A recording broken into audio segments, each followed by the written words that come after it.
Radio J. Radio J. 15h, 16h30. Cyrielle Sarah Cohen. Bonjour à toutes et à tous et bienvenue sur Radio J. Ravi de vous présenter cette nouvelle émission aujourd'hui jusqu'à 16h30 avec mon invité, plus de 20 ans de carrière, chanteuse et actrice. Ces deux passions d'ailleurs, nous allons en parler longuement dans cette émission. Elle s'est fait connaître grâce à ses débuts au cinéma dans La Vérité si je mens et a transformé l'essai depuis avec tant de films et 6 albums en cartonnant avec ce tube notamment Il nous faut, en duo avec Tom Dice qui lui a valu le prix de la chanson francophone la plus diffusée de la décennie en 2020. Elisa Tovati revient alors avec cet album tout doux. Elisa fait son cinéma qui sortira le 26 mai prochain. L'occasion comme toujours de découvrir notre invité aujourd'hui en direct live sur radioj.fr et sur Radio J. 15h, 16h30. Cyrielle Sarah Cohen. Radio J. Bonjour Elisa Tovati. Bonjour. Merci beaucoup d'être mon invitée aujourd'hui pour parler bien sûr de cette actualité autour de ce 6e et nouvel album qui s'appelle Elisa fait son cinéma. On se connaît un petit peu, vaguement en tout cas, et je tenais quand même à rentrer dans cette émission avec cette information. Vous êtes une femme d'engagement. Oui. Une femme d'engagement, je l'ai vue moi-même parce que je vous avais sollicité pour un événement et ça vous tenait à cœur de venir et j'ai trouvé que c'était très joli de votre part. Vous savez, ça m'est tombé comme ça. Hein. J'ai des femmes qui sont des femmes d'engagement dans la famille, ma mère, ma grand-mère quand elle était encore là. Donc on a envie de mélanger nos énergies, d'aider, de soutenir. Et donc en fait, ça fait partie aussi des bons côtés de mon métier, de pouvoir avoir l'opportunité de se servir de ma notoriété parfois pour pouvoir aider certaines causes ou certaines personnes. Alors on va rentrer dans le sujet parce qu'on a envie de vous découvrir justement et on vient de le dire un petit peu pour qui vous êtes aussi, au-delà de ce que vous faites. Et alors le début, toujours le début. Cette chanson n'est certainement pas là par hasard, puisqu'elle a inspiré votre prénom, Elisa Tovati, ou devrais-je dire Elisa Touati, on va y venir, on va en parler. Vous êtes née le 23 mars à Paris, d'un papa dentiste français d'origine marocaine, Bernard, et d'une mère d'origine russe polonaise, Lily. Outre le fait, bien sûr, de me demander comment ce mélange est-il possible, vous aurez raison de me dire l'amour. Vous dites que vous ressemblez à une juive séfarade avec une âme ashkénaze. Oui. Racontez-nous. Bah là, la séfarade, elle est là. Hein. C'est les cheveux, c'est les yeux, c'est la couleur de la peau. Et encore là, j'ai fait le brushing, mais normalement, j'ai les cheveux frisés. Et puis l'âme slave, c'est ce côté mélancolique qui nous quitte pas, qui vient vraiment du violon, quoi. Le violon, d'ailleurs, qui m'a porté chance dans Il nous faut, je le voulais, ce violon, parce que c'était aussi un hommage à Henri et Gisèle, mes deux grands-parents russes-polonais. Et je me suis toujours trouvé une très grande sensibilité. J'ai toujours eu l'impression d'être une fille à fleur de peau, très lumineuse, très solaire, et à la fois, mais des kilos et des litres d'eau versés depuis l'enfance. Je suis quelqu'un qui m'émeut très facilement, qui pleure facilement aussi. Et donc voilà, c'est un mélange du coup du soleil et à la fois de la fragilité du violon. Les jeunes filles, de manière générale, sont beaucoup plus proches, après c'est une généralité, mais il ne faut pas trop en faire non plus, de leurs grands-parents maternels. C'est ce qui fait que vous, du coup, très jeune, proche d'eux, vous avez eu envie d'aller gratter, d'aller chercher ce quelque chose que sans doute vous sentiez, que vous ne saviez pas. Alors, d'abord, on a toujours dit que j'étais une vieille âme. J'étais la fille à la maison à qui on laissait les clés. J'avais une grande sœur et une petite sœur, mais j'étais la responsable, celle à qui on confiait les secrets. Donc voilà, ça m'a suivie. Et puis, à un moment donné, j'ai compris qu'il y avait des choses à apprendre de mes deux grands-parents. J'ai compris que j'avais envie aussi de passer plus de temps avec eux, mais pas que du temps pour partager une bonne table ou pour vivre des moments gais avec eux, mais aussi pour être dans la confidence. Et donc, j'ai pris l'habitude tous les mercredis midi d'aller déjeuner chez eux et de leur demander comme ça de se livrer, et toujours un peu plus, de me transmettre ce bagage ancestral, ces secrets qu'ils n'avaient pas pu transmettre à mes parents par pudeur et qui me transmettaient plus facilement, peut-être parce que j'avais des rapports un peu particuliers avec eux. Du coup, je crois que ça a généré une sorte d'urgence à vivre et on va le voir. Comment était alors la petite Zazou, ou devrais-je dire Kakou? Zazou, c'était le petit nom qu'on me donnait. Et les grands-parents qui aiment bien toujours rajouter un peu, c'était Zazounette. Donc voilà. J'étais une petite fille très gaie, bouboule, mais du charme, paraît-il. Déjà voulant faire son cinéma. Et bien justement, on va en parler de ce cinéma dans un instant. Mais d'abord, toujours le début. Dès l'âge de 10 ans, vous rêvez, Elisa Tovati, de devenir comédienne. Vous commencez à apprendre des textes à 12, au cours Florent, puis au studio Pygmalion. Et ça va aller très vite pour vous. Et oui, parce que j'étais une petite fille qui avait envie de grandir très vite. J'étais très bien dans le monde des adultes. Je me souviens d'avoir très très tôt envie de me jeter dans la vie professionnelle.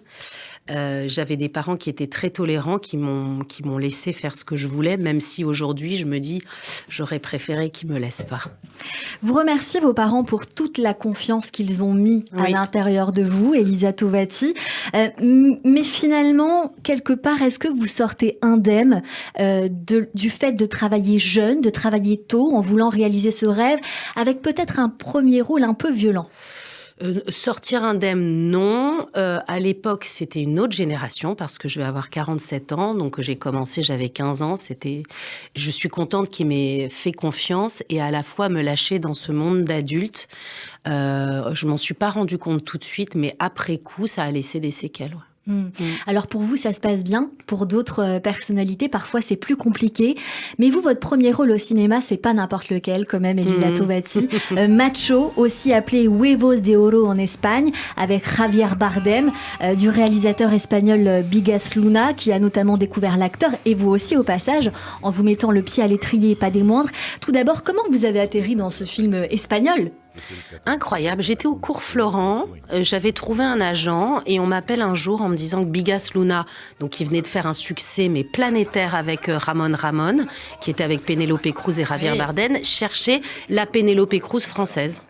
Et qu'il avait repéré ma photo et qu'il avait bien aimé et qu'il avait envie de savoir si j'avais fait déjà des choses. Bon, moi, j'avais déjà pris pas mal de cours de théâtre. Et donc, du coup, c'était un vendredi matin. À midi, on m'a dit, tu vas pas à l'école vendredi après-midi. Tu prends l'avion pour Barcelone pour rencontrer Bigas Luna. Et donc, je suis partie avec ma mère à Barcelone. C'était pas facile pour elle parce qu'elle avait 2 autres filles à la maison. Mais on a débarqué là-bas. Ils nous ont mis dans un petit appartement. Et puis, j'ai eu rendez-vous avec lui dans un hôtel. Je m'en souviens comme si c'était hier, l'hôtel Havana. Et puis, il m'a fait passer des essais. Et j'ai appris quelque temps après que j'étais prise et qu'il fallait que je retourne à Barcelone pour préparer le film avec lui, avec Javier Bardem, et après tourner. On a tourné à Barcelone, à Malaga, au Maroc espagnol, à Melilla. Et voilà, je suis partie 3 mois de la maison. Parlez-nous de ce rôle, Elisa Tovati. C'était le rôle d'une prostituée de 47 kilos, de 17 ans. On l'appelait toujours la petite prostituée de 47 kilos. C'était un rôle très fort parce que Javier Bardem est un génie, maintenant tout le monde le sait, avec l'Oscar qu'il a eu et toute cette carrière internationale. Il avait 24 ans à l'époque. Et c'était une fille qui n'avait pas froid aux yeux. Alors moi, j'étais quand même une petite fille de l'Ouest parisien, en queue de cheval, pas maquillée, qui avait la passion du cinéma, mais qui était loin, loin, loin de ce personnage, même si j'étais déjà physiquement assez féminine. C'est ça, c'est-à-dire que vous faites quand même femme. Vous avez, dans la réalité, 15 ans et pas 17 comme le rôle le dit. Vous êtes mûre et c'est vrai que j'ai regardé forcément en préparant cette émission des extraits. On voit votre passage, vous embrassez un homme, Javier. Quelque part, est-ce qu'on vous vole pas un peu ces premières fois? D'abord, moi, j'avais rien compris. C'était un scénario espagnol, je comprenais pas les détails. Vous parliez espagnol? Je parlais espagnol, j'apprenais à l'école, quoi. Donc, j'avais pas tout compris de ce film. J'avais pas compris à quel point c'était sulfureux. Je devais être contente de tourner et voilà. Et je crois que mes parents, je sais pas s'ils avaient lu le scénario en fait.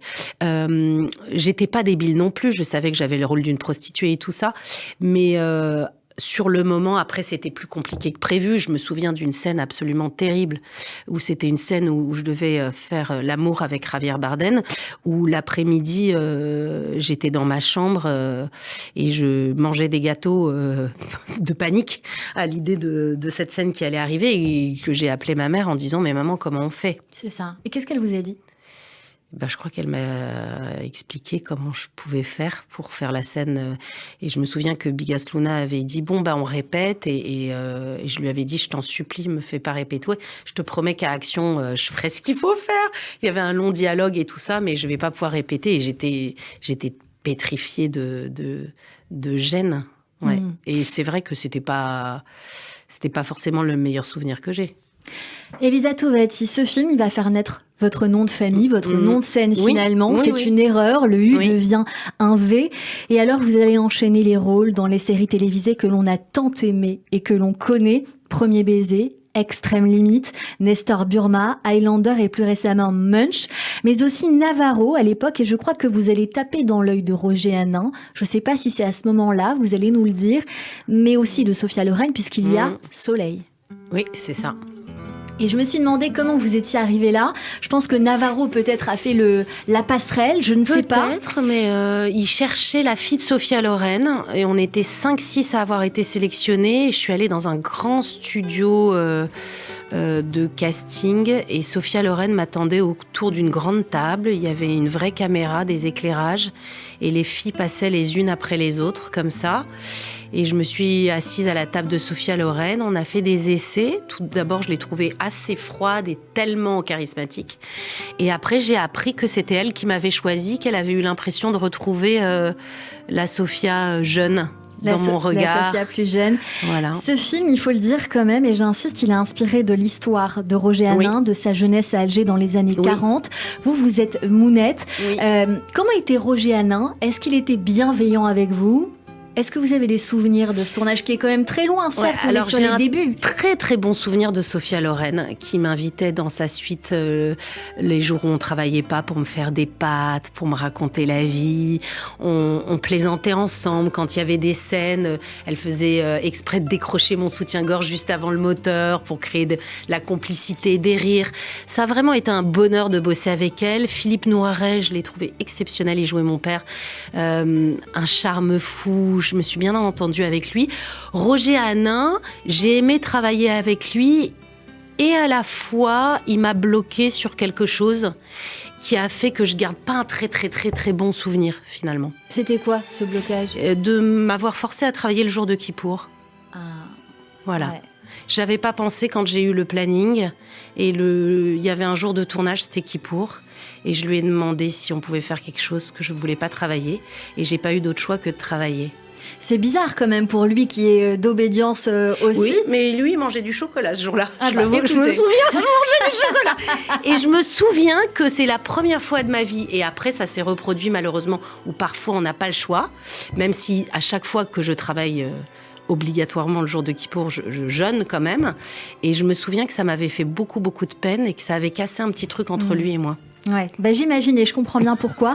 En tout cas, ce rôle avec des racines quand même de chez nous va être prolongé avec la comédie La vérité si je mens 2 de Thomas Gilly. Un rôle très marquant, celui de Shoshana Boutboul, la fille d'Enrico Macias, et dont Serge Benamou, José Garcia va tomber amoureux avant de l'épouser. C'est pour vous le film, bien sûr, qui vous a ouvert toutes les portes pour atteindre vos rêves. C'est pas une question que vous demandez ça à Elisa Tovati. Non, mais c'est bien sûr. Parce que c'est un film marquant, mais ça a failli être un rendez-vous manqué. La vérité si je mens 1, j'ai été choisie déjà lors du casting et j'ai préféré faire Soleil pour pouvoir travailler avec Sophia Loren et Philippe Noiret.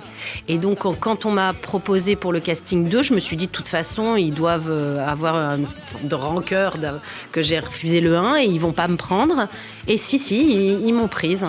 Vous deviez avoir quel rôle au départ ? Est-ce que forcément c'était le même rôle ? Alors d'abord je le dirai jamais, surtout qu'en plus je suis pas restée forcément très très proche des autres comédiennes, donc je voudrais pas qu'elles m'en veuillent après. Mais non, je devais avoir un des deux rôles et finalement je suis très contente d'avoir eu Shoshana Boutboul. Je sais pas pourquoi ce rôle m'a marqué, vraiment ce nom m'a marqué aussi. On continue encore 20 ans après parfois à m'appeler Shoshana. À vous appeler comme ça. Ce rôle évidemment Elisa Tovati, c'est un succès populaire. c'est facile de le garder entre guillemets dans la tête des gens, mais moi ma question c'est est-ce qu'il est facile de perdurer et de ne pas être estampillé quand on a une étiquette aussi grande à décoller? Ça m'a beaucoup aidé et pas aidé du tout. En fait, c'est toujours comme ça, c'est paradoxal. Le succès, la gentillesse du public, comme ça, d'être tout d'un coup connu, de représenter quelque chose pour les gens d'important et tout ça, c'était génial. Et à la fois, c'était lourd à porter. Et c'est vrai que la musique m'a beaucoup aidée. Parce que tout de suite, j'ai commencé à faire un premier disque, un deuxième, je ne mâche pas les mots et tout ça. Et c'était très important, même au niveau de l'image. Je mâche pas les mots, c'était une pochette avec une bulle de chewing-gum. Et c'était très, très important pour moi d'avoir une image qui se détache de Shoshana, parce que Shoshana, on pensait que j'étais comme ça dans la vie, mais pas du tout, c'était vraiment un rôle de composition. On m'avait demandé de prendre 4 kilos, elle était comme ça, haute en couleur et tout ça, mais c'était pas moi en vrai. Absolument pas, et quand on vous connaît, on le sait évidemment. Est-ce que vous joueriez dans un prochain volet, si ça devait arriver? Vous le feriez? Ouais. Vraiment. J'ai adoré travailler avec Thomas Gilou et toute l'équipe, et ce personnage est un personnage qui m'a façonné, en quelque sens, qui m'a donné la chance, Vous savez, c'est rare les succès. Dans une carrière, c'est rare.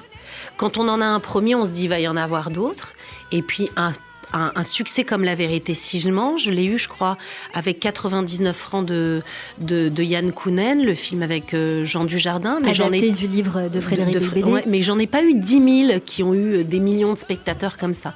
Donc je chéris beaucoup ce souvenir et ce film. Ce beau film. Vous allez ensuite enchaîner plusieurs rôles au cinéma, et pardon d'avance parce que je vais parler beaucoup, mais vous allez comprendre pourquoi. Sexe très opposé, d'Eric Assous, 99 francs dont vous venez de parler, de Jean Kounen. Aussi La Jeune fille et les loups de Gilles Legrand, Cyprien, avec notamment Elie Semoun qui était à votre place il y a quelques jours, La chance de ma vie, La Vérité si je mens 3, mais notamment, et je tiens à m'arrêter là, en 2006-2007 dans Zone Libre, de Christophe Malavoie, dans le rôle de Morissette, aux côtés de Tsila Shelton et Lionel Abelansky, que l'on connaît aussi, et qui est l'adaptation d'une pièce de Jean-Claude Grimbert, que l'on a reçue encore une fois aussi, et que l'on sait porteur de transmission sur la Seconde Guerre mondiale, qui traite de la famille juive qui se sépare pour franchir la ligne de démarcation. On vous retrouvera aussi dans ce dernier film, Tu honoreras ton père et ta mère, qui est l'un de nos commandements, de Brigitte Rouon. À noter qu'après un premier succès au théâtre, le théâtre va vous faire de nouveau Les Yeux doux en 2016 dans le rôle principal de La fiancée orientale. Comprenez le fil rouge que je vous tends. Adaptation du livre Séfarade d'Eliette Abécassis, et on y reviendra avec Christophe Barbier. On vous retrouve assez souvent dans des choix qui sont l'exil, le souvenir, la transmission, les valeurs, la communauté juive aussi.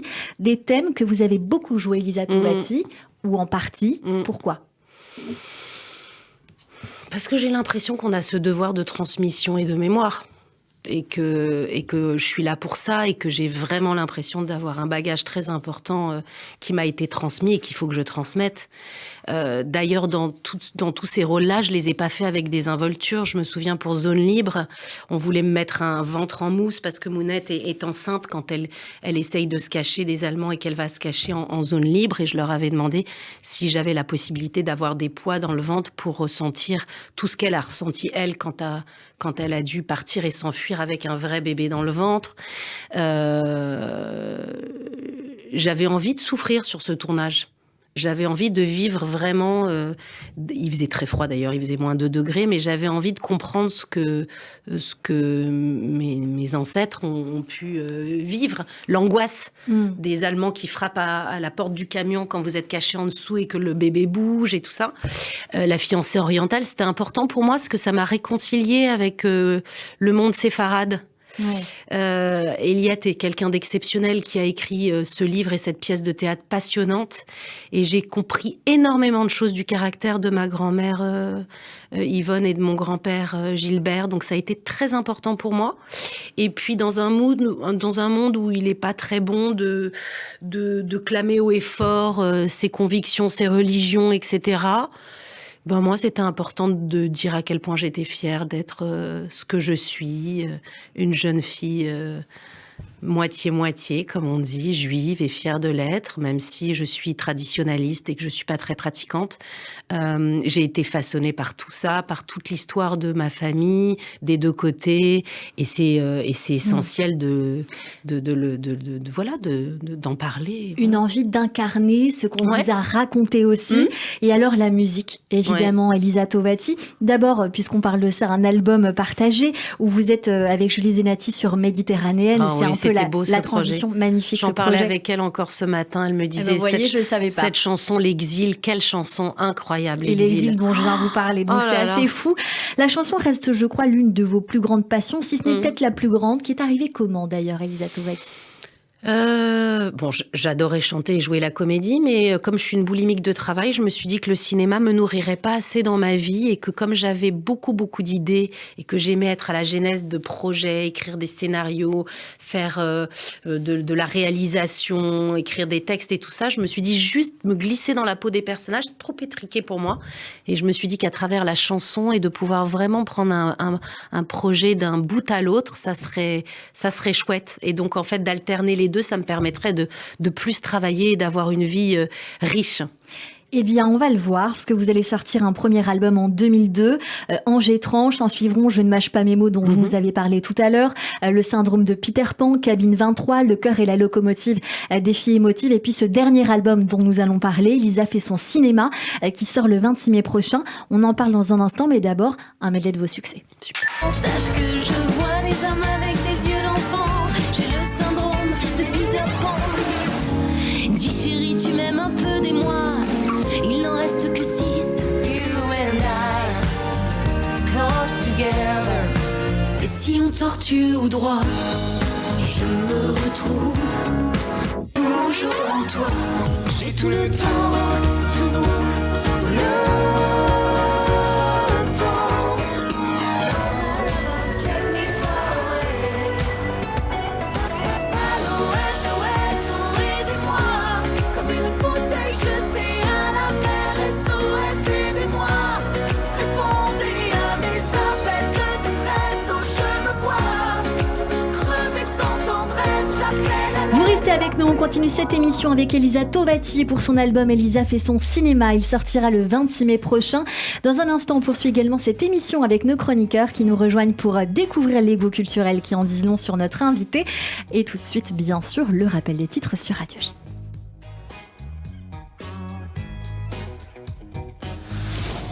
15h, 16h30.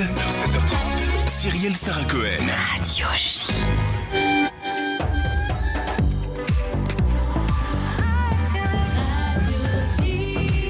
15h30 sur Radio J. Bonjour et bienvenue si vous venez de nous rejoindre. Tout de suite, le rappel des titres avec Alexandra Sénico.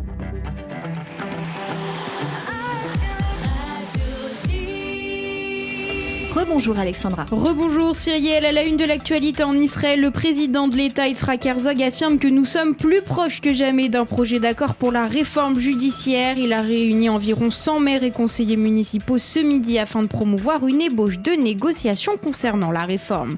Pendant ce temps, les lois continuent d'être votées à la Knesset. Les députés ont voté en première lecture un projet de loi qui leur permettrait de recevoir des cadeaux d'ordre financier, un texte largement considéré comme un moyen pour le Premier ministre Benjamin Netanyahou de collecter des fonds pour payer ses frais de justice dans son procès pour corruption. L'actualité en France, le ministre de l'économie Bruno Le Maire annonce un trimestre anti-inflation dans les supermarchés jusqu'en juin. Il souhaite garantir les prix les plus bas possibles sur certains produits. La guerre en Ukraine, l'armée ukrainienne compte renforcer ses positions à Bakhmout, épicentre de combat avec les troupes russes dans l'est du pays. Et merci beaucoup Alexandra Sénigo. On vous retrouve à 16h pour le journal complet. Tout de suite, une très courte pause et c'est la suite de notre émission avec Elisa Tovati pour son album Elisa fait son cinéma. Et on revient avec mes chroniqueurs également qui nous rejoignent sur Radio J. Radio J. Radio J, le 6-9, Ilana Ferradian. Bonjour Evital. Bonjour, Boker Tov, Shalom Ilana. On vous retrouve tous les matins à 6h47. Et oui, Ken, avec Mila, le mot du jour, Mila Beyom. Un cours d'hébreu à l'Ulpan Écuge, info sur écuge.fr. Radio J.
Radio J. Radio J. 15h, 16h30. Cyrielle Sarah Cohen. De retour sur l'antenne de Radio J, merci de passer votre après-midi avec nous jusqu'à 16h30 avec mon invitée aujourd'hui, Elisa Tovati, pour son nouvel album Elisa fait son cinéma. Il sort le 26 mai prochain et c'est l'occasion bien évidemment d'écouter cette chanson pendant que nous sommes en train de parler qui s'appelle Diabolomante. Évidemment, il y a un autre single qui a été dévoilé aussi qui s'appelle Amour Amour, issu de cet album qui met à l'honneur les plus belles chansons du cinéma. C'est une manière de trouver une passerelle entre vos deux passions, vos deux métiers, Elisa Tovati. Oui, et puis c'est surtout, ça a été le moteur de beaucoup de choses. Pour moi, toutes ces chansons du cinéma, ces merveilleuses chansons, elles m'ont donné envie d'être interprète, elles m'ont donné envie d'être chanteuse. Vous me demandiez tout à l'heure pourquoi être comédienne et chanteuse, mais à travers toutes ces chansons et tous ces films mythiques, ça m'a donné envie de faire ce métier. Et donc à un moment donné, on m'a dit « Ah, mais t'as un peu le cul entre deux chaises, comme on dit, entre la comédienne et la chanteuse. » Je me suis dit « Je vais prendre un banc, en fait, et je vais faire une passerelle entre les deux. » Aujourd'hui, c'est plus indissociable. En règle générale, les acteurs sont chanteurs aussi. Je vais chanter mes chansons mythiques, celles qui m'ont donné envie de faire ce métier, et puis qui sont des Madeleines de Proust pour les gens aussi. Amour, Amour, cette chanson de Podane, incroyable, ce film de Demy. Diabolomante, c'était le film de Diane Curis, bien sûr, et plein d'autres, en fait. Il y aura 17 chansons dans cet album qui sont vraiment des chansons mythiques, des chansons que vous allez les écouter, vous allez vous dire « Mon Dieu, mais oui, quel souvenir merveilleux !» Elisa Tovati, j'ai écouté l'album de A jusqu'à Z, c'est 17 titres. Il est très doux, je tiens à dire, cet album. Alors bien sûr, vous revisitez, vous réadaptez, c'est parfois même très déroutant, et ça fait plaisir de voir que vous pouvez amener un titre totalement ailleurs. Je vais en donner l'exemple ultime pour moi dans cet album, c'est Alabina. Ah oui, incroyable. La chanson qui a marqué d'une certaine manière votre vie aussi, sur cette bande originale du film La Vérité si je mens. Vous la reprenez, alors je suis frustrée parce qu'on peut pas la diffuser, évidemment, on doit attendre le 26 mai, mais c'est fou ce que vous en faites et c'est sincère. C'est-à-dire que je voulais vraiment lui tordre le cou, y trouver une forme de douceur et un côté suave, et elle est très réussie vraiment celle-là. J'ai hâte de pouvoir la présenter au public. Pour l'instant, on a déjà Diabolomante et Amour Amour avec 2 clips qui ont été faits vraiment très léchés, un peu cinéma. Très scénarisés, voilà, qui fait un grand clin d'œil au film. Voilà, où je me mets dans la peau de tous les personnages qu'on retrouvera dans cet album après, Elvis, Marilyn, etc. On va en parler dans un instant d'ailleurs avec Annabelle. Du coup, c'est vrai que les autres titres, à chaque fois, ils ont vraiment une raison spécifique d'être dans cet album. Je les ai pas piochés comme ça. Et bien voilà, et c'est ça qui m'intéresse. Comment vous avez choisi ces titres ? On retrouve, on peut le dire, quelques-uns des titres. Si vous voulez nous dire ces titres-là. Elisa, parce que je m'appelle Elisa. Il y a évidemment la chanson de Subway, donc le film de Luc Besson, parce que pour moi c'était dingue. La chanson de La Boum, parce que j'ai fait mes premiers flirts avec La Boum. En dansant dans les booms avec cette chanson. Qu'est-ce qu'on a d'autre comme chanson très importante ? La chanson d'Hélène, que Romy Schneider. On parlait d'acteurs qui chantent aussi. Marc Lavoine en est la preuve aussi. Voilà, exactement. Voilà, qui est avec vous sur cette chanson. Il y a beaucoup de chansons et des chansons un peu moins connues. Par exemple, un film The Party, qui est un film qui m'a fait mourir de rire à un moment donné. Dans l'album, dans le film, il y a une petite chanson à la guitare qui me plaisait beaucoup. Je l'ai reprise. Je n'avais aucune obligation que la liberté de pouvoir partager avec le public des chansons qui me touchent, qui m'ont plu. Des ronds dans l'eau, cette chanson extraordinaire de Françoise Hardy. Et puis une chanson originale aussi que j'ai dévoilée d'ailleurs sur les réseaux sociaux, parce que j'ai un Instagram très actif justement pour partager Elisa fait son cinéma au maximum avec les gens. Une chanson qui s'appelle Travelling Arrière, où on a pris la musique de Billie Tease, du générique de Billie Tease qui a été faite par Francis Lay, cette musique, et on y a mis un texte qui raconte ma vie de comédienne. Et donc ça, c'est une chanson originale, puisque ce texte a été fait spécialement pour moi. Il y a des chansons anglophones qui sont passées francophones, d'autres francophones qui sont passées anglophones, d'autres des rapides qui sont devenues lentes. Enfin bon, on s'est bien amusé. Et oui, vous êtes bien amusé et vous vous êtes très bien entouré aussi. Oui. Ce clin d'œil aux musiciens qui vous accompagnent, aux arrangeurs, aux compositeurs. Qui sont-ils ? Comment vous les avez choisis ? Alors Régis Ceccarelli, c'est un des plus grands réalisateurs d'albums qu'on a en France, et j'ai eu une chance incroyable, c'est que je le connaissais adolescente et qu'on allait voir les films de Fellini au cinéma ensemble. C'est dingue. Bah oui. Parce que c'était le meilleur ami de mon petit copain. De l'époque. Voilà, donc 25 ans après, je suis allée le voir en lui disant, voilà, est-ce que tu veux faire partie de l'aventure ? C'était évident. Bertrand Lamblot, qui travaille énormément avec plein d'artistes de talent et qui s'est occupé de tous les albums de Johnny, a été mon directeur artistique. Après, j'ai demandé au plus grand studio d'enregistrement de musique de nous accepter, parce que le but était que tous les musiciens soient en live sur cet album et que je puisse chanter au milieu d'eux, comme si on était en studio, comme si on était sur scène, sur un live. Donc en fait, on faisait 1, 2 et tout le monde partait en même temps. C'est-à-dire s'il y en a un qui se trompe, faut refaire. Voilà, Marilyn Monroe, tout le monde était à l'ancienne sur I Wanna Be Loved by You, etc. Donc c'était très important pour moi d'avoir la crème de la crème, comme on dit, et évidemment une maison de disques merveilleuse qui croit aux artistes féminines de plus de 40 ans et qui chantent en français. Et ça, je vais vous dire, c'est rare. Elisa Tovati, ça me fait penser, pendant que vous êtes en train de me dire ça, à cette fausse polémique que je tiens à éteindre tout de suite, parce que quand vous avez sorti cette chanson La Machine, vous avez enregistré, vous avez tourné cette espèce de folie dans ce restaurant clip génial. où vous avez crié et où vous cassez tout. Alors évidemment, tout était faux. fake. Non, mais en fait, il y a eu un concours de circonstances horrible. On décide pour parler de La Machine, qui est un sujet, qui est une chanson qui traite du fait que la société broie les femmes et qu'on a une date de péremption et qu'à partir de 40 ans, les femmes ont du mal à avoir une place dans la société. Donc on s'est dit avec mon réalisateur de toujours, Fabrice Bégotti, qui a d'ailleurs réalisé le clip Amour, Amour et Diabolomante de cet album, Elisa fait son cinéma, on s'est dit qu'est-ce qu'on va faire ? Je dis écoute, on va le traiter un peu comme si c'était une séquence réelle, en vidéo, une femme, on lui rend son contrat, une chanteuse, et on lui dit ta chanson c'est un tube, mais on va la donner à une plus jeune, Angèle, qui débutait à l'époque. Ouais. Et donc elle se met à péter les plombs, elle fait un burn-out et elle va casser tout le resto. Donc j'invite des comédiens, des figurants, ma famille, on met des GoPros partout et on tourne cette séquence en une prise, parce qu'il fallait pas, une fois que t'as tout cassé, tu peux pas on peut pas la refaire. Donc en une prise, je demande à mon prof de gym de faire le flic qui vient me chercher à la fin, on rigole bien. Mon père est là, mon amoureux est là, enfin bon voilà, c'est un happening, on se marre bien. Et on part monter direct. Et dans les figurants que je ne connaissais pas, il y a quelqu'un qui avait son téléphone et qui a tout filmé.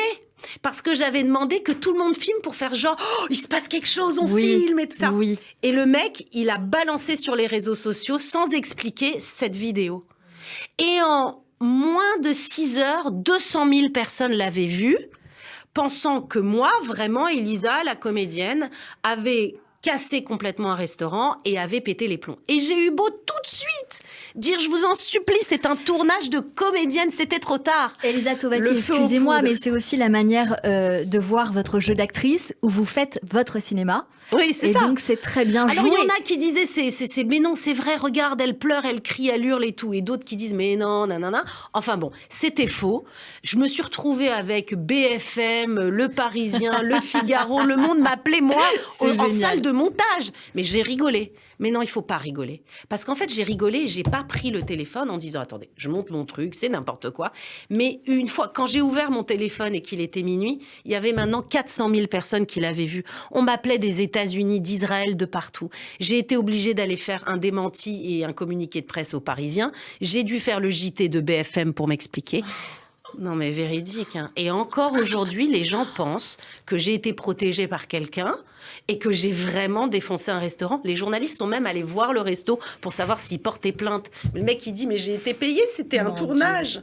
Ça m'a dépassé. Mais là, on rigole, hein, mais ça m'a pas fait rire du tout. Évidemment, parce que j'imagine... J'ai passé les 3 mois les plus durs de ma vie. Ça a dû s'emballer aussi sur les réseaux sociaux, évidemment, Elisa Tovati. Des hackers et tout ça. Moi qui suis très protégée dans mes réseaux sociaux où les gens sont tellement gentils avec moi et tout d'un coup, j'ai eu une vague de haine.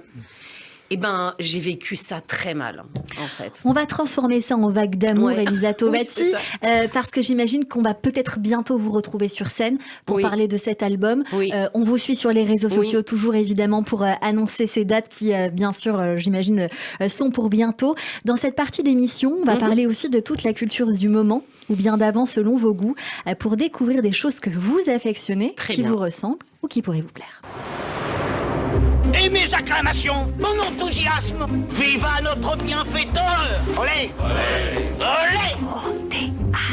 Et durant votre carrière, Elisa Tovati, le théâtre va vous faire les yeux doux, bien sûr. D'abord en 2008, vous êtes en tête d'affiche de la pièce Open Bed au théâtre des Bouffes Parisiens, succès espagnol adapté par Laurent Ruquier, joué avec Titoff et d'autres comédiens et mis en scène par Charlotte de Turckheim. C'est un petit clin d'œil parce que c'était une super belle pièce, mais pas seulement. Et pour le savoir, Christophe Barbier nous emmène au théâtre. Bonjour Christophe. Cher Cyrielle, votre invité est monté sur scène pour jouer un texte adapté du roman d'Eliette Abécassis il y a quelques années, un roman qui s'appelait Séfarade. Par ailleurs, elle est inoubliable bien sûr pour son rôle dans La Vérité si je mens 2, avec la même référence culturelle. Alors essayons de parler du théâtre séfarade. Pas facile parce que pour les connaisseurs du théâtre, le théâtre juif historique est essentiellement ashkénaze.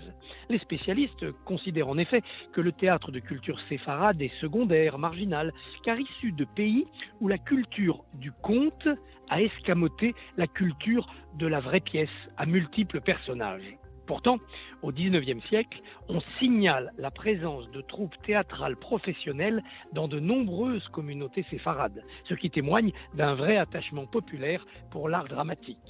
Le ladino, la langue romane parlée par les descendants des Juifs expulsés d'Espagne en 1492, se retrouve dans des œuvres créées à Constantinople, à Smyrne, à Salonique, dans les Balkans et jusqu'en Irak, où est authentifiée la présence d'une troupe semi-professionnelle de langue séfarade. Un érudit a même recensé 684 drames écrits dans cette langue ladino, avec des sujets bibliques bien sûr, tels que l'épopée des Maccabées, la saga de la reine Esther ou du roi Saoul, mais aussi des thèmes d'actualité. En 1903, une pièce est ainsi écrite sur le capitaine Dreyfus, signée par Jacques Loria, et elle est représentée à Smyrne, à Salonique et à Constantinople. C'est un succès international. En langue séfarade, il y a aussi beaucoup de traductions et d'adaptations de Molière, de Racine, de Shakespeare. Eh bien, cette tradition continue. En 2019 a été créé un Roméo et Juliette sous forme de comédie musicale qui se déroule à Jérusalem. Juliette est ashkénaze et tombe amoureuse d'un Roméo séfarade, aux grandes dames bien sûr de leur famille. Le moine, frère Laurent de Shakespeare, le prêtre qui marie clandestinement les amoureux, devient le rabbin Lawrence. La mère de Roméo s'inquiète que son fils soit trop maigre, tandis que le père de Juliette se demande s'il n'a pas trop dépensé pour le mariage de sa fille avec Rabbi Mordechai, l'homme qu'il lui destine comme mari. Autre consécration, en 2022, le Théâtre national Mohamed V de Rabat a accueilli une représentation exceptionnelle du Bosquet séfarade, donné par le Théâtre national israélien Habima. C'était une première dans un pays musulman. Cette comédie musicale, appelée dans une première version Le Verger espagnol, a été composée par Itzhak Navon, le 5e président de l'État d'Israël, qui était d'origine marocaine. L'intrigue se déroule au début du XXe siècle, dans un quartier juif de Jérusalem, habité par des séfarades originaires d'Andalousie. Vous voyez, Cyrielle, le théâtre séfarade est plus riche qu'on ne le croit. Peut-être de quoi donner des idées à votre invité. Ah, je crois que ça c'est une demande de Christophe Barbier pour vous revoir au théâtre. Est-ce que vous aimeriez ? J'ai déjeuné il n'y a pas très longtemps avec Eliette Abécassis et oui, en effet, on a parlé d'un projet de théâtre sur un de ses livres. Elle a un talent fou et ça a été un bonheur de bosser avec elle. Donc probablement, prochainement, on va se mettre au travail et on va prévoir un théâtre peut-être pour 2024, 2025. Et voilà, eh bien au moins on a cette réponse et Christophe Barbier, je pense qu'il en est ravi. Merci beaucoup Christophe Barbier. Merci. Et nous aussi, allez tout de suite la chronique émotion de Jérôme Goulon. Radio J, l'émotion de Jérôme Goulon. Bonjour Jérôme. Bonjour Cyrielle, bonjour Elisa Tovati. Dans cette chronique, on va parler d'artistes ou d'œuvres que vous aimez. On commence en musique avec l'une de vos chansons préférées du moment. Il s'agit de Si j'avais su de Claudio Capéo. Ah oui. Une chanson présente sur son dernier album, sorti le 25 dernier. Une chanson extrêmement émouvante dans laquelle Capéo rend hommage à sa grand-mère, Edith. Il exprime notamment ses regrets de ne pas avoir davantage profité d'elle, de ne pas avoir eu le temps de lui dire au revoir. Alors une chanson qui évoque une grand-mère, c'est quelque chose qui vous parle forcément. Elisa Tovati, vous qui avez déclaré que vous pensiez très souvent à vos grands-parents séfarades. On rappelle en effet que votre famille a un passé très douloureux, puisque de nombreux membres sont morts dans les camps de concentration. Un sujet qui est longtemps resté tabou, puisque vos deux grands-parents rescapés d'Auschwitz ont longtemps refusé d'en parler, comme si ça n'avait jamais existé. Et puis, alors que vous alliez chez eux, tous les mercredis, ils se sont mis à vous en parler, à évoquer ce sujet avec vous. Un épisode qui vous a profondément marqué, puisque pendant longtemps, à cause de ce qu'avaient vécu vos grands-parents, vous dites que vous vous interdisiez de vous plaindre ou de pleurer, avant finalement, je vous cite encore, de devenir un torrent de larmes, de laisser libre cours à vos émotions. Alors en tout cas, ce que nous apprend cette chanson de Claudio Capéo, c'est qu'il ne faut jamais garder les choses pour soi, ne pas avoir peur de dire aux gens qu'on les aime, ne pas avoir peur de transmettre, ne pas avoir peur d'être jugé. C'est ça, exactement. Et toujours penser que c'est peut-être la dernière fois qu'on voit les gens. C'est rare d'ailleurs que je quitte quelqu'un sans lui avoir dit tout ce que j'avais à lui dire. Et vous dites beaucoup « je t'aime ». Énormément, énormément. Oui, j'adore dire « je t'aime ». Autre artiste qui vous touche, Elisa Tovati, c'est Véronique Sanson. Oui, alors Véronique Sanson qui vient d'annoncer qu'elle reprenait les concerts dans toute la France jusqu'au mois d'août prochain. Elle sera à Paris les 22, 23 et 24 mars pour ceux que ça intéresse. Alors Véronique Sanson, une artiste au parcours incroyable, une carrière qui dure depuis 56 ans, ce qui lui vaut d'être surnommée le Phénix par ses proches et notamment sa sœur, pour sa capacité à se relever après les épreuves de la vie. Une carrière qui, on le rappelle, n'aurait pu jamais ne voir le jour. Flashback, nous sommes dans les années 1950. La petite Véronique dort à l'arrière de la voiture de ses parents lors d'un trajet. Sa sœur Violaine la voit dormir, sauf que Véronique ne se réveille pas. Et pour cause, elle souffre d'une méningite grave et doit être hospitalisée sur le champ. Les médecins la pensent perdue et Véronique Sanson reçoit même l'extrême onction avant finalement de s'en sortir. Alors Véronique Sanson, une véritable combattante, une rebelle, et ce dès sa naissance. Quand elle naît en 1949, ses deux parents, qui étaient des membres actifs de la résistance, choisissent un prénom qui commence par un V comme Victoire. Sert des alliés contre les nazis, Alors dès toute petite, elle apprend le piano, elle fait aussi souvent l'école buissonnière, ce qui lui vaut d'être envoyée dans un pensionnat en Angleterre, d'où elle fugue également. La fugue, une sorte de ligne rouge dans la vie personnelle de Véronique Sanson. En février 1973, alors qu'elle est en couple avec Michel Berger depuis 6 ans, elle prétexte d'aller acheter des cigarettes, mais ne revient jamais. Alors contrairement à vous, elle ne lui a pas dit tout ce qu'elle pensait, elle est partie. Et puis la chanteuse part vivre aux États-Unis pour vivre avec le musicien Stephen Stills, qui, ironie de l'histoire, Michel Berger lui a présenté un an plus tôt. Elle connaît alors une relation entachée par la violence, l'alcool et la drogue. Une relation à laquelle elle met fin, encore une fois. En 1977, elle envisage même de faire tuer son mari sans pour autant passer à l'acte. Bref, Véronique Sanson, un parcours de vie aussi incroyable que sa carrière finalement. Et je crois qu'il y a une chanson que vous aimez spécialement, Elisa Tovati, et c'est celle-là. Oui. C'est ma révérence, votre chanson préférée de toute la vie, je crois. Oui, parce que c'est la première chanson que j'ai chantée qui m'a donné envie de faire ce métier, parce que c'est elle qui me l'a appris, parce que c'est ma marraine de cœur, qu'elle m'a mise le pied à l'étrier, qu'elle m'a demandé d'écrire des chansons, qu'elle a été là quand j'ai eu besoin d'elle, quand j'étais adolescente. Et c'est comme un peu mon ange gardien, et c'est quelqu'un qui a énormément compté dans ma vie. Véronique Sanson ? Oui. Ah, mais ça on l'apprend, je ne le savais pas du tout, vous voyez. Vous êtes toujours en contact avec elle ? Bien sûr, j'ai eu un petit texto d'elle la semaine dernière. C'est joli, très joli. Qu'est-ce que vous aimez de cette chanteuse en plus de tout ça ? C'est ce parcours, c'est cette émotion spéciale. Avant tout, c'est évidemment l'être humain qui, pour moi, est un être d'une tendresse absolue et d'une complexité folle. C'est un talent fou, une pianiste dingue, des textes bouleversants, une voix, mais quand vous allez la voir en concert, vous ressortez, vous êtes en larmes, vraiment. L'émotion est incroyable. Et puis quand on dit qu'elle a rien dit à Berger, finalement, elle lui a tout dit à travers ses chansons. Et puis avec Christopher Steele, elle a eu un enfant extraordinaire, Titou, avec qui elle est très proche. Elle a deux petites filles aussi, dont elle s'occupe beaucoup. Et c'est quelqu'un, c'est une warrior, c'est une combattante, c'est quelqu'un qui chantera jusqu'à son dernier souffle. Et c'est notre plus grand auteur, compositeur, interprète. Voilà, donc bravo d'avoir parlé d'elle, j'adore. Et puis il faut aller la voir en concert. 22, 23 et 24 mars prochain. Alors on poursuit notre voyage dans votre univers culturel, Elisa Tovati. On change de registre avec l'un de vos livres préférés.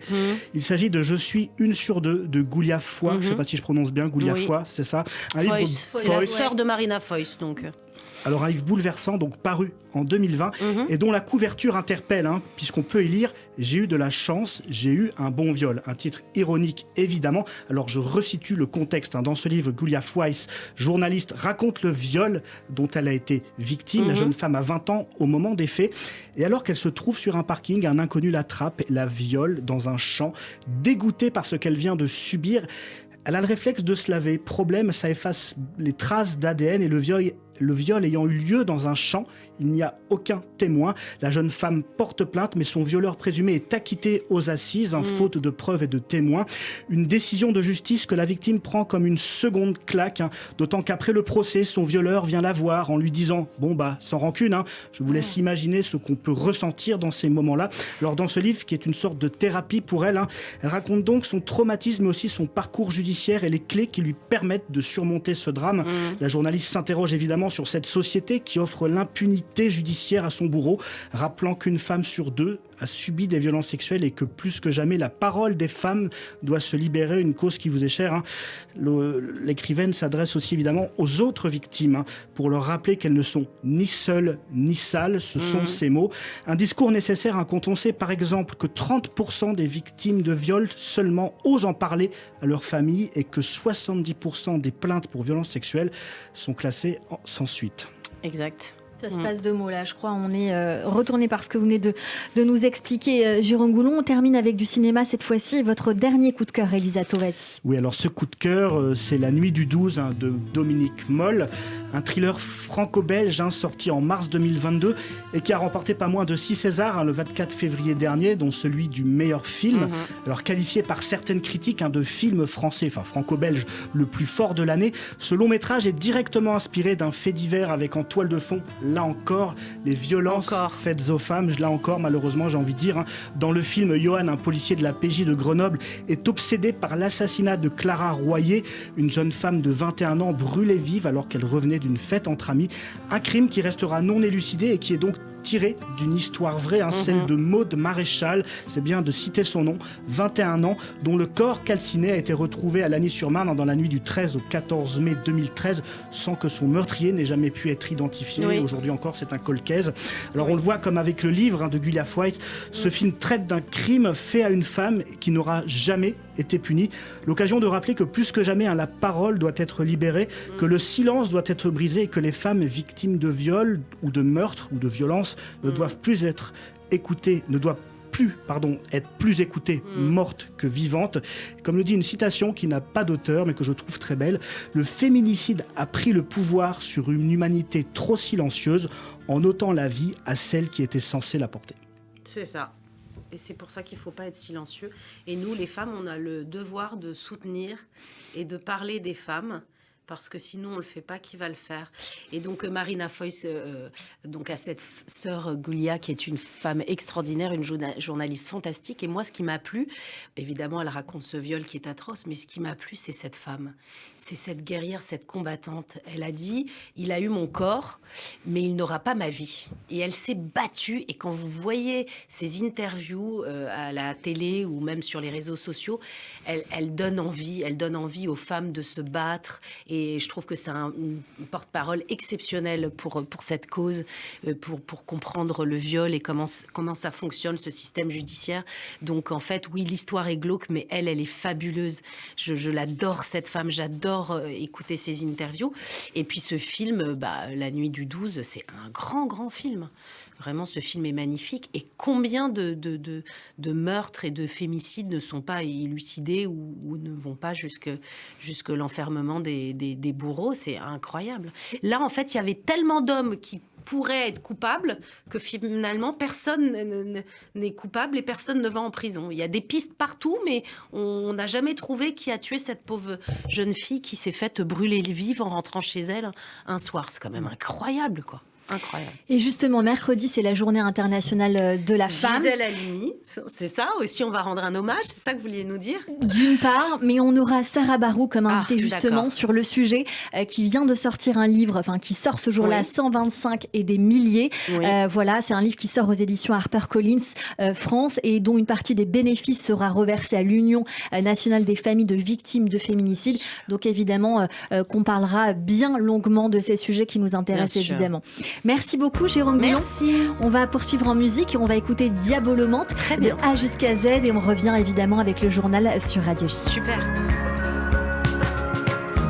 Dans tes classeurs de lycée,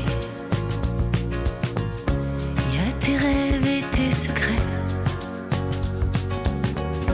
Tous ces mots que tu ne dis jamais. Des mots d'amour et de tendresse, des mots de femme que tu caches et qu'on condamne. Que tu caches, petite Anne. Dans tes classes de lycée, il y a du sang et il y a des pleurs. Des premières blessures de ton cœur. Les premières blessures, les premières déchirures qui font des bleus à ton âme,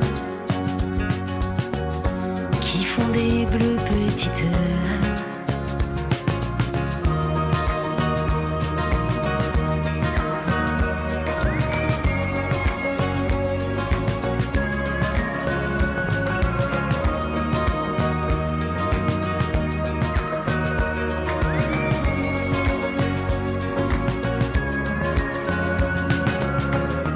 Dans les cafés du lycée,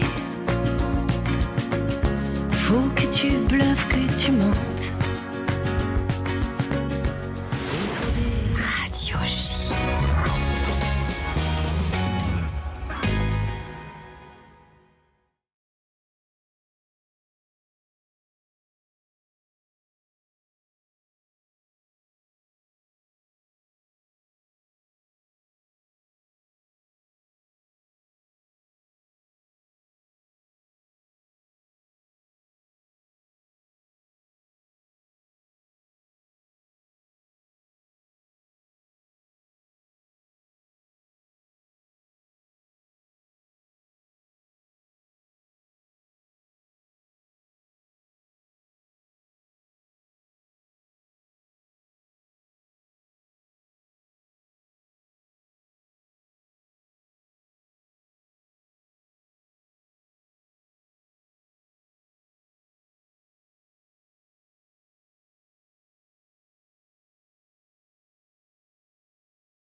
Il est 16h sur Radio J. Bonjour et bienvenue. Tout de suite, le journal de l'information avec Alexandra Sénigou.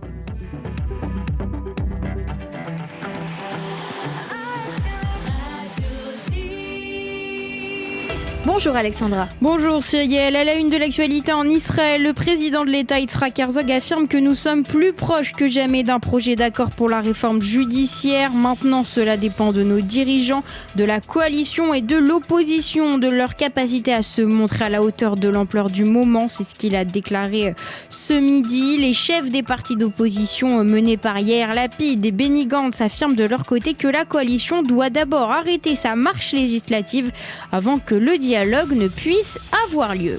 Et la mobilisation contre la réforme judiciaire ne faiblit pas, elle pourrait même affecter la puissance de Tsahal. C'est en tout cas ce qu'affirme le chef d'état-major de l'armée israélienne Herzi Halevi. Il dit craindre que la controverse autour de la réforme judiciaire n'amène de plus en plus de jeunes Israéliens à refuser de s'enrôler dans l'armée. Le chef de Tsahal qui devrait rendre visite à des pilotes de l'armée de l'air afin d'apaiser les esprits. Face à cette menace de révolte, le ministre de la Défense, Yoav Gallant, a de son côté exigé l'ouverture d'un dialogue entre l'opposition et la coalition sur ce projet de réforme. L'analyse de Denis Charbit, professeur en sciences politiques à l'Université ouverte d'Israël, il revient sur les déclarations de Benjamin Netanyahou à propos des manifestations. Mercredi soir dernier, Netanyahou, là où on attendait, tout le monde disait il va faire une déclaration spéciale, extraordinaire, à 20h15, en plein prime time, comme on dit dans votre langage de la communication. Et il compare Tel Aviv à Hawara. Bien entendu que, et je veux là aussi emporter un témoignage personnel, des gens, je peux vous l'assurer, qui ne mettent jamais les pieds dans une manifestation. On dit, ce soir-là, au bout de 9 semaines, pendant 9 semaines, ils n'ont pas pensé une seconde d'y aller. Et ce qu'on dit là, trop, c'est trop. On ne peut pas qualifier ces classes moyennes, ces élites sociales d'anarchistes et de terroristes. Denis Charbit au micro de Christophe Dard sur Radio J. Pendant ce temps, les lois continuent d'être votées à la Knesset. Les députés ont voté en lecture préliminaire une loi qui leur permettrait de recevoir des cadeaux d'ordre financier. Un texte largement considéré comme un moyen pour le Premier ministre Benjamin Netanyahou de collecter des fonds pour payer ses frais de justice dans son procès pour corruption. Au chapitre diplomatique, le secrétaire d'État américain à la Défense Lloyd Austin a démarré sa tournée au Moyen-Orient. Il arrivera en Israël jeudi. Il est arrivé en Jordanie hier soir. Ce voyage le mènera également en Égypte. D'après la Maison-Blanche, l'objectif de cette visite est d'exprimer le soutien de Washington à ses principaux alliés dans la région face à la menace croissante de l'Iran. L'actualité en France, journée noire demain dans les transports. La mobilisation contre la réforme des retraites s'annonce massive. En Ile-de-France, le trafic s'annonce très perturbé. Il ne sera normal que sur les lignes automatisées du métro, la 1 et la 14. Sur la 4, 2 rames sur 3 et 1 sur 3 sur la 6. Pour les autres, mardi noir aussi en banlieue avec de nombreuses perturbations dans les RER et Transiliens. Un mot de la hausse des prix. Le ministre de l'économie Bruno Le Maire annonce un trimestre anti-inflation dans les supermarchés jusqu'en juin. Des mesures pour faire face à une hausse des prix record, surtout en ce qui concerne l'alimentation. Le ministre de l'économie, Bruno Le Maire. Je suis heureux de vous annoncer qu'avec l'ensemble des distributeurs, nous avons trouvé ce matin un accord sur les prix de grande consommation qui nous permettra d'avoir les prix les plus bas possibles sur un certain nombre de produits du quotidien pendant une durée d'un trimestre. Ce trimestre anti-inflation sera un dispositif massif, efficace, protecteur. Bruno Le Maire sur BFM TV a noté par ailleurs que le ministre a annoncé la mise en place d'un chèque alimentaire pour les foyers les plus modestes. On termine ce journal avec un mot de la guerre en Ukraine. Kiev dit avoir rempli les conditions pour adhérer à l'Union européenne. Annonce du Premier ministre ukrainien qui a annoncé la nomination d'un nouveau directeur à la tête du Bureau national anticorruption. Il affirme que Kiev avait mis en œuvre les 7 réformes réclamées par l'Union européenne en vue de négociations d'adhésion sur le terrain. L'armée ukrainienne compte renforcer ses positions à Bakhmout dans l'est du pays et la ville est encerclée par l'armée russe depuis plusieurs jours. Et merci beaucoup Alexandra Sénigo. On vous retrouve demain à partir de 14h. En attendant, c'est la suite de notre émission avec mon invitée Elisa Tovati sur Radio J juste après la pause. Radio J. Radio J. Radio J. Tous les lundis, 21h, 22h. Classico. Radio J.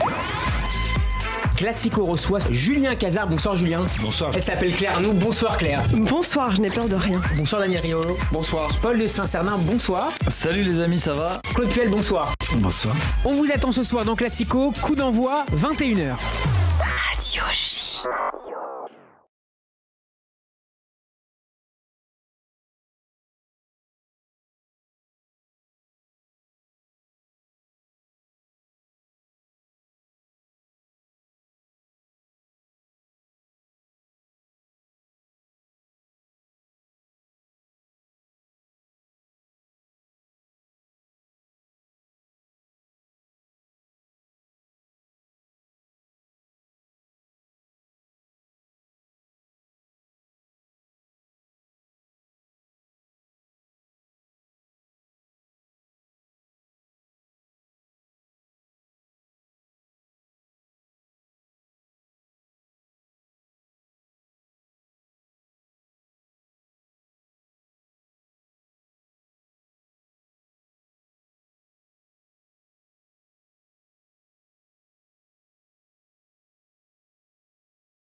Radio J.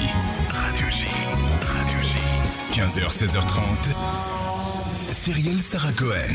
De retour sur l'antenne de Radio J. Merci de nous rejoindre si c'est le cas. Si vous êtes avec nous depuis le début, merci pour votre fidélité aujourd'hui avec mon invitée Elisa Tovati pour son album Elisa fait son cinéma qui sort le 26 mai prochain. Et tout de suite, vous vous demandez qui est la personne en face de vous. Annabelle, qui est-elle? Tout de suite, c'est le coup de fourchette sur Radio J. C'est pas grosse. C'est fin, c'est très fin, ça se mange sans fin. Je suis dilative. Radio J. Radio J. Le coup de fourchette. Bonjour Cyrielle. Bonjour Annabelle. Elisa. Bonjour Radio J et Radio JN. Eh bien, allons-y. Ma très chère Elisa, c'est un honneur pour moi puisque vous êtes OK de pouvoir vous croquer. Et si mon composite saute pendant ma chronique, je vous en serai gré. Sûrement, vous m'obtiendrez un rendez-vous très vite chez votre père dentiste. Oui, toujours, il pratique. Oh, comme c'est pratique. C'est sûrement pour ça que votre beau sourire est le plus éclairé, le plus Julia Robertsien du cinéma français. Wow. Ça, je veux bien. C'est mon actrice préférée, Julia. Bon, vous me donnerez son numéro de téléphone à votre papa. Après ces Alexandrins, Elisa, laissez-moi vous dire et vous avouer que nous avons quelques points communs. Déjà un passage au lycée Pasteur et au cours Florent. Ah ouais, pas mal déjà. Une phobie des portes de placard ouvertes. Ah, mais je vous adore. Ah oui. Et c'est pas fini, une angoisse de devoir préparer sa valise à tout moment au cas où la guerre éclate de nouveau, on sait jamais. C'est ça. En tout cas, le sac bien rempli si on n'a pas le choix qu'il faut partir très vite. Voilà, exactement. Alors ça, sûrement que ça nous vient de nos origines communes. Ah oui. Un père d'Afrique du Nord, une mère d'Europe de l'Est. À nous deux, au test ADN MyHeritage, on fait un strike, je pense. C'est ça, on couvre les 5 continents. D'ailleurs, je voulais savoir si vous êtes comme moi. Est-ce que vous aussi, quand vous regardez des reportages sur Arte, vous n'avez pas l'impression de regarder des vidéos de famille? Voilà. Si, probablement. Moi, ça me fait cet effet-là quand ma mère m'appelle. Allô, Annabelle, tu peux regarder Arte parce que là, ils vont faire un reportage sur les Juifs, l'exode des Juifs polonais vers la Russie pendant la guerre. Bah, si on parle de papier mamie, je vais regarder. Du coup, hein. C'est un peu ça. Voilà, c'est un peu ça pour vous aussi. C'est ce que j'imaginais. Donc, logiquement, avec ce passif épique et folklorique, je pense que comme moi, si vous étiez un plat, vous seriez un métissage des deux cultures, une sorte de couscous au hareng mariné, ou alors un gefilte fish à la harissa, ou encore j'aime pas le gefilte fish, j'ai jamais aimé. Moi non plus, jamais. Ou alors, pour finir en beau-temps, un strudel à l'huile, peut-être. Ah, ça, je veux bien. Voilà, pourquoi pas, après allez. tout. C'est toujours bien chez nous de l'huile, un peu d'huile, toujours de l'huile. Alors, évidemment, nous avons quelques points divergents. Voilà, dommage. Ça arrive. Voilà, vous avez hérité du bronzage méditerranéen, et moi de apparemment pas vous. Voilà, et moi, j'y viens. Et moi de la nécessité à devoir investir dans de l'autobronzant. Mais au niveau du tour de hanche, est-ce que vous avez hérité comme moi ou... Ouais, on fera des tests après. On regardera ça hors antenne. Et sinon, vous avez 6 albums à votre actif, et moi j'ai jamais réussi à remplir toutes les vignettes d'un seul album Panini. Voilà. On se décourage vite avec Panini. Ah oui, on prend plus de courage quand on écoute un de vos albums, ça c'est sûr. Du coup, Panini, Pesto Italia, et ça m'amène vers une transition toute trouvée. J'avais pas d'idée pour le repas ce soir. Voilà. Pour dévoiler évidemment aux auditeurs, aux auditrices votre plat préféré. Alors, c'est parti, en chanson. Allez. Elisa, Elisa, de fourchette, quel est ton coup? Elisa, Elisa, Kneidel ou boulette, dis-nous tout. Ashkenaz ou séfarade, un peu des deux, dis-moi. Tu préfères les penne à la norma, les penne à la norma. Ah, en ce moment, c'est ma folie. Non mais sérieusement, Elisa, les penne à la norma, genre Norma Jean, Marilyn Monroe, quoi. Yeah. Donc, icône, plantureuse, comédienne, chanteuse, enfin comme vous, quoi. Ah bon, j'adorerais, mais non, pas non, mais c'est un signe. Entre nous, c'est un signe. En fait, si je comprends bien, le cinéma, vous le mettez partout, pas que dans vos chansons, mais aussi dans votre cuisine. Partout. Exactement. Ça nous fait encore un point commun parce que le cinéma, il est aussi dans ma cuisine. Quand mon mec me joue la scène numéro 3 du je peux pas faire la vaisselle, je suis trop crevée. Ah bon? Vas-y, commence sans moi. Le pauvre. Et qui me rejoint jamais. Voilà. Du coup, c'est vrai qu'entre Maroc et Russie, vous vous êtes dit, allez, on va tirer un plat au milieu, bim, la Sicile, un plat sicilien de parrain. Voilà, de pasta. Bien sûr, les pastas à la norma. Et pour cela, il nous faut de l'aubergine et de l'huile d'olive. Ça, c'est pour le côté bien de chez nous, pour la petite référence à votre chanson qui a cartonné, bien évidemment. Alors, évidemment, donc c'était pas possible pour vous de choisir entre ces deux pays-là. En fait, si je comprends bien, vous êtes comme ça, vous faites ce qui vous chante littéralement tout le temps, Elisa. Ouais, Pour votre vrai. prochain projet, c'est un petit peu pareil. Vous n'avez pas décidé de choisir entre cinéma et chanson. Ouais. Bim, on prend entre les deux, chanson de film. Exactement. J'aime pas choisir, moi. Eh ben, vous avez bien raison. Et d'ailleurs... C'est fromage et dessert. Voilà. Pareil, ça nous fait encore un point commun. On choisit pas, on mange tout. Et d'ailleurs, vous vous amusez à nous en dévoiler les titres de ce prochain album, un petit peu façon striptease à la Marilyn Monroe, morceau par morceau. Yes. Ouais. Alors moi qui suis une hypersensible comme vous d'ailleurs, encore une fois un point commun. D'ailleurs tout à l'heure on a écouté Véronique Sanson et j'ai eu ma petite larme pendant le passage. Donc moi qui suis une hypersensible à la musique et très nostalgique, j'attends vraiment avec impatience la sortie de votre album parce que je sais qu'avec vous je vais voyager, qu'on va prendre la DeLorean vers un retour vers le passé. Marty, sors la DeLorean. Et aussi, je sais que je vais perdre du poids. Je vais au moins perdre 10 kilos. En larmes, bien évidemment. En larmes d'émotion et de joie. Je crois que c'est plus sympa et plus économique qu'un régime comme j'aime, quand même. Alors, ça, c'est sûr. Pour finir... Ma chère Elisa, vous avez dit il y a longtemps, il faut avoir du talent dans sa vie professionnelle et du génie dans sa vie privée. Ouais. Et je vous souhaite vraiment sincèrement qu'avec cet album coup de cœur, Elisa fait son cinéma, les étoiles s'alignent pour en faire encore une réalité. Oh, merci. Alors, pour un excellent coup de fourchette, rendez-vous le 26 mai pour déguster vos chansons avec le cœur et les oreilles. Et d'ici là, bon appétit. Merci beaucoup. Merci Annabelle. C'était votre première aujourd'hui sur Radio J. Annabelle Show. Vous avez vu ça sur les réseaux sociaux. Et ben voilà, on vous trouve sur Instagram annabelle.show. Sur les réseaux sociaux aussi. Vous êtes en tournée dans toute la France avec ce spectacle Amour, Action, Vérité qui se joue bien sûr avec votre partenaire Rudy Mayout. Bientôt à Rouen, Lyon, Angoulême ou encore à Clermont-Ferrand. Et on espère bientôt à Paris pour venir tous vous voir. On viendra nombreux. On se dit à la semaine prochaine sur Radio J. Avec grand plaisir et merci à tous. Merci beaucoup. Tout de suite, la suite de cette émission sur Radio J. 15h, 16h30, Cyrielle Sarah Cohen. Radio J. Et tout de suite, on va passer à la séquence tac au tac. Elisa Tovati, 10 questions, 10 réponses courtes en 2-3 mots. On y va, c'est parti. Qu'est-ce que la recette de l'amour, Elisa Tovati ? Je ne saurais pas répondre tellement il y a de choses à dire en 3 mots. La recette de l'amour, c'est l'écoute de l'autre. Le ou les sujets qui vous préoccupent le plus là en ce moment ? Les femmes. Si vous pouviez changer de peau, vous seriez qui ou quoi ? Ma mère. Quel est le plus beau compliment qu'on puisse vous faire ? Que je suis quelqu'un à l'écoute des autres. Qu'est-ce que vous avez fait de plus fou pour quelqu'un ? Je sais pas. Un enfant peut-être ? Mais oui, c'est une très très bonne réponse. La plus belle qualité humaine pour vous, qu'est-ce que c'est, Elisa Tovati ? C'est la générosité, c'est l'humanité justement. C'est vos 3 grands plaisirs du moment dans la vie ? Manger. Très bien. Votre surnom ? Zazou. Il est toujours actif. Ah oui, toujours. Allez, Zazou reste. Votre philosophie de vie, Elisa Tovati ? Gérer, c'est prévoir. ça, on l'a bien vu. Hein. Votre prochain rêve à accomplir ? Partir en Égypte. Ah, pourquoi en Égypte ? J'ai envie d'aller découvrir l'Égypte avec mes enfants. Le dernier mot ou la dernière phrase que vous aimeriez prononcer ? Merci. Eh bien, on vous dit merci et on continue tout de suite avec le coup de cœur sur Radio J.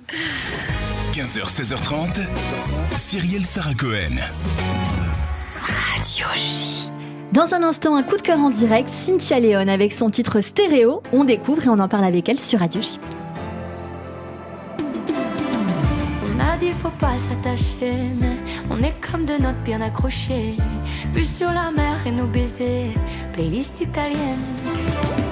T'as le tempo, j'ai la mélo, et nos sourires en coin disent que c'est beau.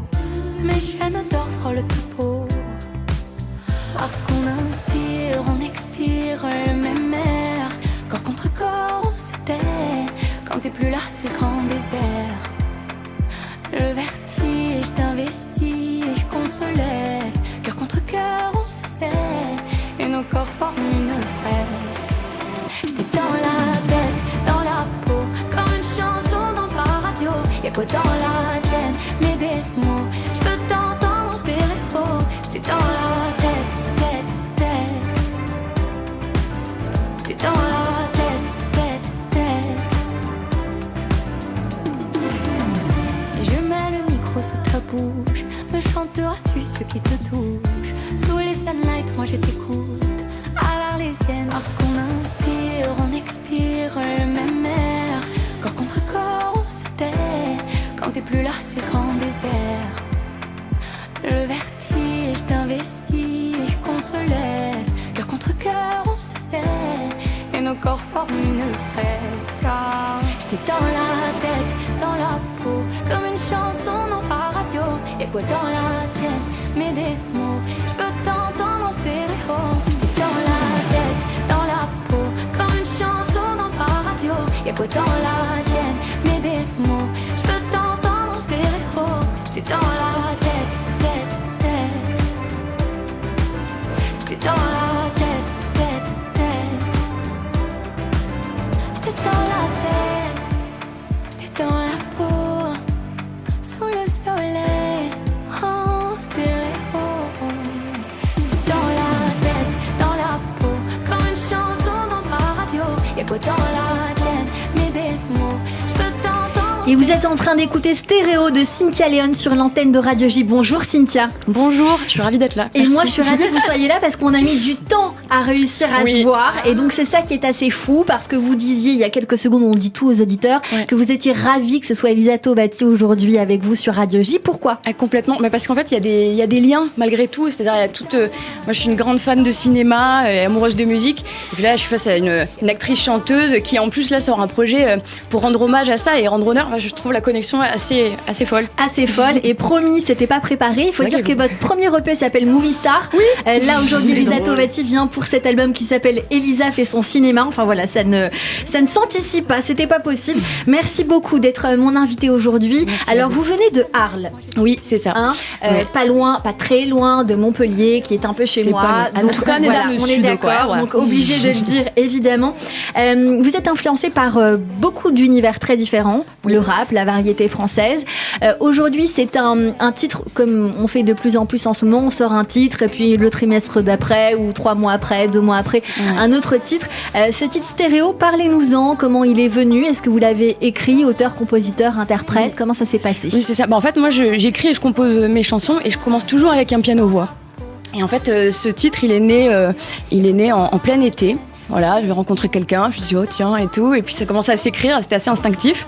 Et puis arrive la fin de l'été, et puis les espérances qui s'envolent un petit peu avec, quoi. Et du coup... on est dans David et Jonathan, là. On est à fond dedans, voilà. Du coup, je me disais, c'est dommage, faudrait être pas juste sur un piano-voix, justement rendre ça, cette espèce de nostalgie festive, en fait. C'est ça. Et j'ai trouvé un super acolyte pour produire le titre qui s'appelle Mathieu Sacré. Et on a créé ça, et puis c'était un plaisir... de continuer là-dessus et de rendre le titre solaire justement. Oui, c'est très solaire, c'est un très joli univers. Alors il y a eu un premier EP l'année dernière, en mai dernier, qui est sorti le 27 mai. Vous Elisa, c'est le 26, donc voilà, encore une fois, c'est très drôle.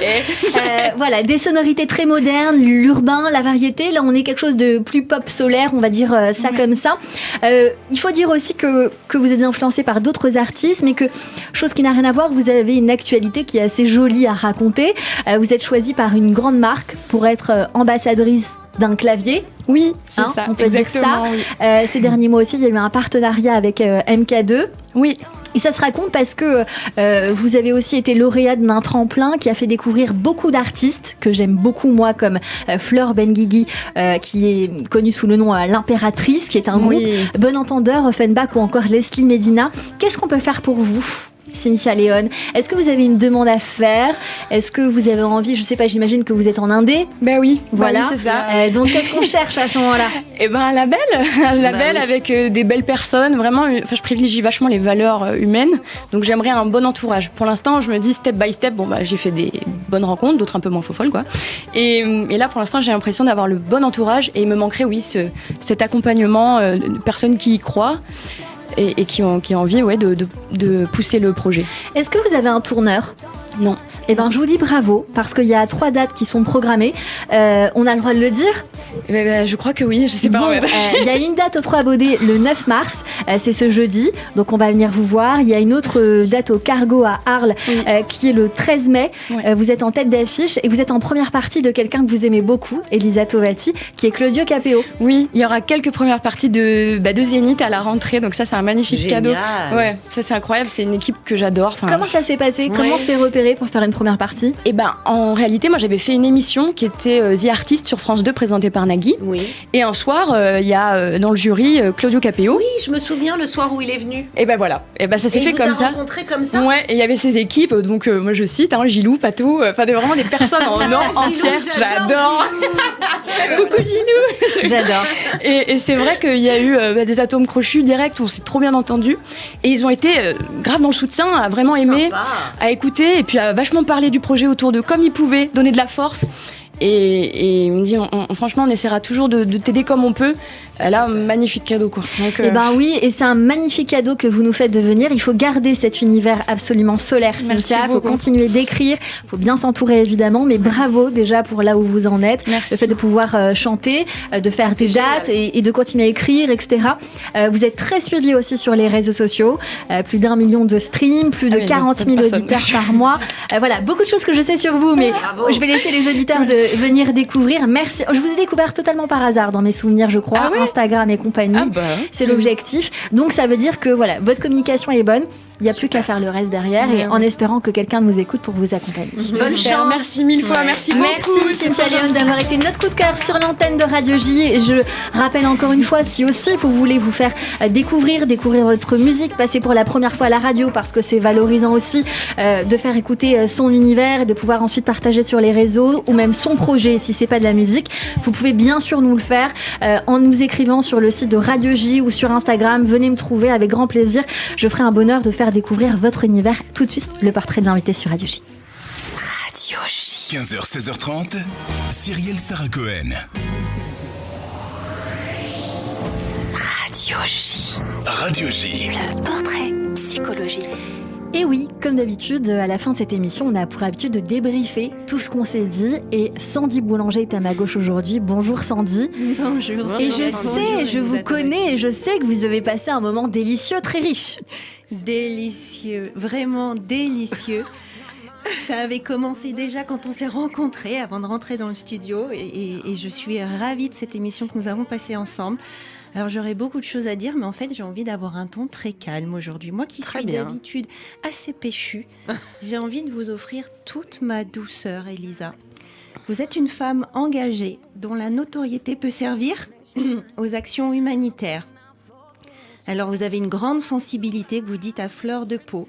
Vous dites aussi que vous êtes solaire et très généreuse en larmes. On dit de vous que vous avez une vieille âme. Une âme sage. Peut-être que c'est une prise de conscience aussi de vivre le lien que vous aviez avec vos grands-parents, du bon comme du difficile. Vous auriez préféré que vos parents ne vous laissent pas trop faire tout, toute seule, trop jeune. Mais cela vous a aussi laissé des séquelles, avez-vous dit discrètement, mais je pense aussi que ça a laissé des couleurs dans votre arc-en-ciel de vie. Alors vous savez, Carl Jung dit qu'on ne peut rayonner qu'en traversant ses ombres. Je pense que vous êtes une belle représentation lumineuse. Ça ne sort pas de nulle part, ce côté solaire que vous avez.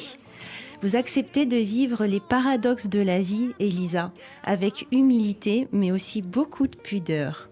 Vous partagez simplement une profondeur d'être, de questionnement existentiel, non pas pour planer dans l'espace, mais pour rester connecté à la terre, aux souvenirs, aux valeurs, au judaïsme. Alors une recherche de vivre dans le corps les expériences des anciens, de vos anciens, pour continuer à aimer vivre avec le cœur ouvert. En fait, je me dis que vous êtes un peu comme un calice qui vient nettoyer les traumas passés transgénérationnels. Vous avez besoin de nourrir votre créativité qui est débordante et vous vous permettez de vivre une vie riche, comme vous avez dit. Je pense aussi que vous avez besoin de vous nourrir des rencontres, mais pas n'importe lesquelles. De celles qui sont belles, qui sont fortes, qui sont justes et qui font grandir, non ? Tout à fait. Je terminerai, Elisa, en disant que je ne sais pas si vous êtes une vieille âme, mais en tout cas, vous êtes une âme sage, engagée, rebelle et belle, douce, percutante et pudiquement extravertie. Oui, ça, absolument. Merci, bravo. Et merci à vous, Sandy Boulanger, pour ce beau portrait que j'ai dû écourter parce qu'on veut diffuser la chanson Amour, Amour d'Elisa Tovati sur l'antenne de Radio J. Merci beaucoup. On vous retrouve tous les lundis, bien sûr, sur Radio J et sur les réseaux sociaux, bien sûr, si on a envie de venir vous trouver pour vous poser des questions, pour venir vous retrouver tout simplement. On rappelle que vous êtes sexothérapeute et plus encore. Merci beaucoup, Sandy Boulanger. Radio J. 15h, 16h30, Cyrielle Sarah Cohen. C'est la fin de cette émission. Merci beaucoup, Elisa Tovati. Merci de m'avoir accueilli, vraiment. Vraiment, merci beaucoup pour cet album qu'on a fait découvrir. Elisa fait son cinéma. Il sort le 26 mai prochain. Merci pour cet échange. Un tout petit mot de la fin. J'ai été très touchée d'être entourée de cette équipe merveilleuse et ça m'a donné vraiment une belle énergie pour continuer la journée. Eh bien c'est parfait et on en est très heureux. Aussi très heureuse parce qu'on a été très nombreuses, à part Jérôme Goulon, on a été une équipe de filles aujourd'hui, je tiens à dire. Merci à vous Cynthia Léon d'avoir été mon coup de cœur du jour sur Radio J. On vient vous retrouver sur les réseaux. Merci à toutes et à tous de nous avoir suivis et rendez-vous demain dès 15h avec mon invité Patrick Chenet sur l'antenne de Radio J. À demain et belle journée à tous.